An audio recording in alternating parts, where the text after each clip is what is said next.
안녕하세요. 최저임금. 이게 참, 누군가에게는 정말 기본적인 삶의 선인데 또 다른 누군가에게는 사업 운영에 큰 변수가 되죠. 네, 맞습니다. 매년 이맘때면 정말 뜨거운 주제인데요. 네, 그쵸.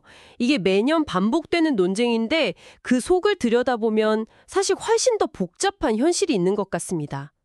오늘 저희가 함께 살펴볼 자료들을 바탕으로 이 복잡한 현실 한번 깊이 파헤쳐보죠. 네, 마침 또 2026년 최저임금 논의가 지금 한창 진행 중이지 않습니까? 아, 네네. 공익위원들이 제시한 그 심의 촉진 구간이라는 게 나왔는데 시간당 1만 210원에서 1만 440원 사이. 퍼센트로는 어느 정도 되는 건가요? 전년 대비해서 보면 한 1.8%에서 4.1% 정도 인상 범위입니다.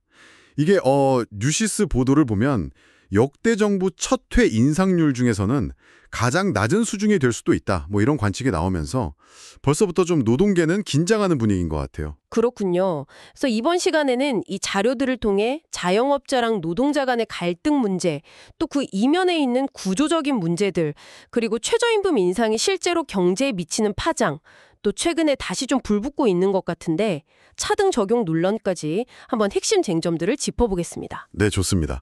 역시 가장 먼저 좀 표면적으로 드러나는 건 자영업자분들의 어려움이죠. 그렇죠. 그 한국일보 조사를 보면 중소기업 한 66% 정도가 내년도 최저임금은 동결하거나 아니면 좀 인하했으면 좋겠다 이렇게 답할 정도로 인건비 부담을 크게 느끼고 계세요. 66%면 상당히 높은 수치네요. 경영난의 어떤 주요 원인으로 인건비를 지목하고 있는 셈인데 네, 그런데 말이죠.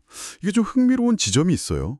그 프레시안에 소개된 토론의 내용을 보면 자영업자들이 진짜 힘든 건 사실은 뭐 높은 임대료라던가 아니면 대기업 골목상권 침해, 또 플랫폼 수수료 같은 본인들이 어떻게 할 수 없는 그런 부분들. 그렇죠. 정작 본인들이 좀 통제하기 어려운 그런 구조적인 문제 때문이라는 지적이 상당히 강하게 나왔습니다. 결국 이 최저임금이라는 게 자영업자 입장에서는 유일하게 좀 비용을 조절하거나 목소리를 낼 수 있는 어떻게 보면 좀 만만한 대상이 된 거 아니냐 이런 시각이죠. 그러니까 더 근본적인 구조적 문제를 봐야 하는데 당장 컨트롤 가능한 게 인건비밖에 없다 보니까 그쪽으로 좀 집중되는 경향이 있다는 거군요. 정확합니다. 그 프레시안 기사에서도 자영업자가 유일하게 결정권을 가진 비용이 인건비란 현실을 짚고 있거든요. 그리고 또 하나 생각해 볼 점은 민주노총 유튜브 자료에서도 나오는데 한 집안에 자영업하시는 부모님이랑 또 아르바이트하는 자녀가 같이 사는 경우도 흔하잖아요.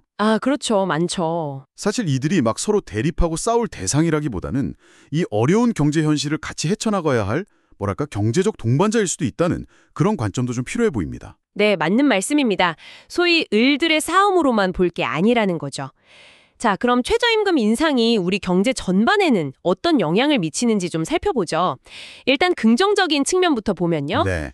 아무래도 저소득층 소득이 늘면 소비가 좀 늘어나지 않겠냐. 그래서 내수 활성화에 도움이 될 거다. 이런 기대가 있죠. 네, 공유해 주신 그 민주노총 자료나 위스퍼 블로그 글에서도 그런 부분을 강조하고 있고. 네, 심지어 IMF나 한국은행 같은 기관에서도 이런 저소득층 소득 증대의 긍정적 효과에 대한 분석을 내놓은 적이 있습니다. 소비 성향이 높으니까요. 하지만 역시 가장 논쟁적인 부분은 고용 문제 아닐까요? 맞습니다. 이게 제일 첨예하죠. 그 위스퍼 자료 같은 데서도 꾸준히 제기되듯이 인건비 부담이 늘어나면 특히 이제 저숙련 노동자는 청년층 고용 기회가 줄어들 수 있다. 이런 우려가 상당히 큽니다. 기업 입장에서는 생산성에 비해서 임금 부담이 커진다고 느끼니까 고용을 줄일 수 있다는 논리군요. 네, 그런 거죠. 그런데 또 다른 자료들을 보면 이야기가 꼭 그렇지만은 않아요. 아, 그래요? 고용에 미치는 영향이 뭐 거의 없거나 미미하다.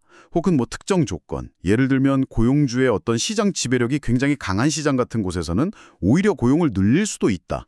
이런 연구 결과도 있고요. 네, 고용을 늘릴 수도 있다고요? 네, 그런 분석도 있습니다. 그리고 국내 연구 중에는 최저임금 인상이 자영업자 폐업률하고는 그렇게 유의미한 관계가 없었다. 이런 분석도 있거든요. 민주노총 유튜브 자료에서 소개된 내용입니다. 와, 이게 참 상반된 주장이 팽팽하네요. 그럼 이걸 어떻게 받아들여야 할까요? 네, 그래서 이게 경제학자들 사이에서도 정말 딱 떨어지는 결론이 없는 겁니다. 시장 상황이나 산업 구조, 또 인상폭이 어느 정도냐에 따라서 결과가 정말 다르게 나타날 수 있거든요. 그렇군요. 물가 영향 같은 경우도 좀 보면요.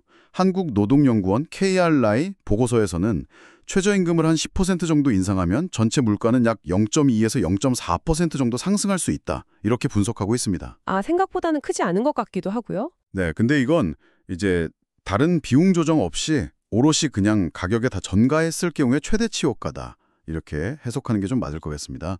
특히 음식이나 숙박업 같은 서비스업에서 좀 더 높게 나타나고요. 그리고 기업들이 자동화 투자를 늘리거나 생산성을 높이는 계기가 될 수도 있지만 자칫 잘못하면 고용 없는 성장으로 이어질 수도 있다. 이런 지적도 있었죠. 네, 맞습니다. 그것도 고려해야 할 부분이죠. 그리고 최근에 정말 다시 뜨거운 감자가 된 게 바로 차등 적용 문제입니다. 아, 맞아요. 이것도 얘기가 나오더라고요. 네, 동아일보 기사에서 보듯이 업종이나 지역 아니면 연령에 따라서 최저임금을 좀 다르게 정하자. 이런 주장인데요. 일본이나 미국, 영국의 사례를 들기도 하죠. 찬성하는 쪽 논리는 주로 뭔가요? 아무래도 이제 지불 능력이 좀 다른 중소기업이라던가 아니면 특정 취약 업종의 현실을 좀 반영해서 고용 충격을 줄여보자. 이런 논리입니다. 한국일보나 동아일보 자료에서 이런 입장을 좀 확인할 수 있었고요. 하지만 반대 목소리도 상당히 큰 것 같습니다. 네, 만만치 않죠. 그 민주노총 유튜브 자료나 동아일보 기사에서도 나오지만 아니 똑같은 가치의 노동을 했는데 왜 임금을 다르게 주냐? 이건 명백한 차별이다. 그리고 최저임금 제도의 어떤 근본 취지를 훼손하는 거다. 이런 비판이 굉장히 거셉니다. 그렇죠. 또 뭐 행정적으로도 복잡해지고 임금을 낮추려는 경쟁만 심화될 거다. 이런 우려도 있고요. 네, 심지어 헌법 정신에 위배된다는 주장까지 나오죠.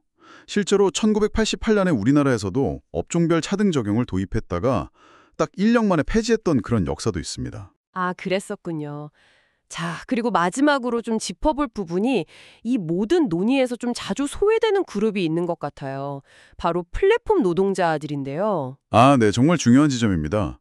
그 민주노총 유튜브 자료에서도 지적하듯이 배달 라이더나 대리운전 기사님들처럼 형식상으로는 개인 사업자인데 실제로는 플랫폼 기업의 어떤 지위나 감독을 받으면서 일하시는 분들. 그렇죠. 특수고용직이라고도 하고. 네, 특수고용직 혹은 오분류된 노동자 이렇게 불리기도 하는데요. 이분들이 법적 보호의 사각지대에 놓여 있어서 실질적으로 받는 시급이 최저임금에도 미치지 못하는 경우가 정말 허다하다는 겁니다. 정말 안타까운 현실이네요. 그래서 이분들에게도 최저임금이라는 최소한의 안전망을 적용해야 한다. 이런 요구가 커지고 있는 거군요. 네, 그렇습니다.